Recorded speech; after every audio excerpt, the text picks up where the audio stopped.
Welcome to Time Warner Cable's Local Edition. I'm Brad Pomerance, and we are joined by Jeff Prang. He is a council member in West Hollywood. And, sir, I want to speak with you about tools that cities have to try to revitalize blighted areas.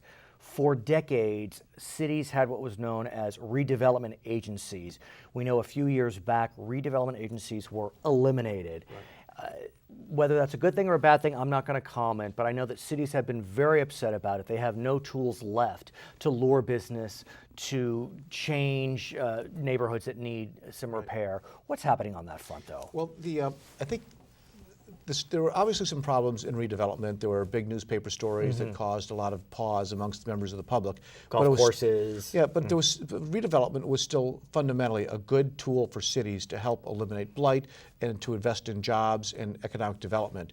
In West Hollywood, it was very successful, sank millions of dollars of new revenue into the city a year, which helped us increase our housing stock. Especially on the east side. Especially on the east side. And it was also used for affordable housing to incentivize developers to build affordable housing. Which we did. We built a lot of affordable housing in West Hollywood. We're one of the few cities that actually doesn't fight it. We embrace it.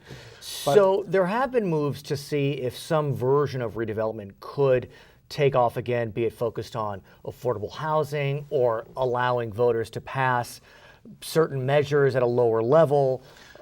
There's one fix that we're trying to address right now through the legislature. Assemblymember Bloom introduced legislation last year. We're going to push it again this year.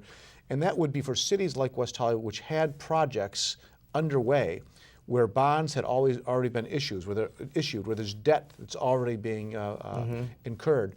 For example, we have issued bonds and we're paying on those, but we have no project, we have nothing to show to the public because the state said we can't spend it. It's interesting because the state has taken a very aggressive position on whether projects were truly in the pipeline.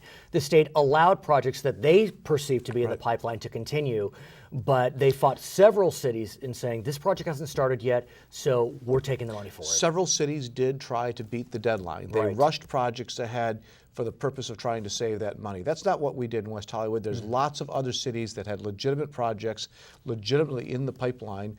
By the time redevelopment took away our funds, we had already incurred expenses in the millions of dollars for park rehabilitation on our east side.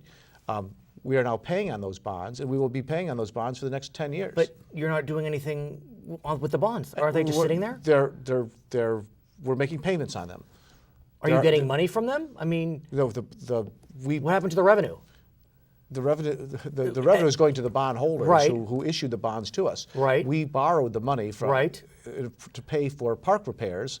We are not repairing the park because we're not allowed to. That's my question. So right now, all we're doing it's like borrowing money to get a car, and you make car payments, but you don't have the car. Exactly. So and that needs to be fixed. We tried to do it last year. We weren't successful. We need to try to do it again this year because there are legitimate projects.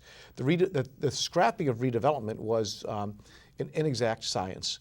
And we need to be able to work with the legislature to fix those problems. But do you feel as if Governor Brown will hear your hue and cry, because he has been very firm on this issue? I mean, he essentially eliminated enterprise zones as well. He does not seem to have a lot of flexibility on this issue, and I'm not quite certain what the reason for that intransigence is.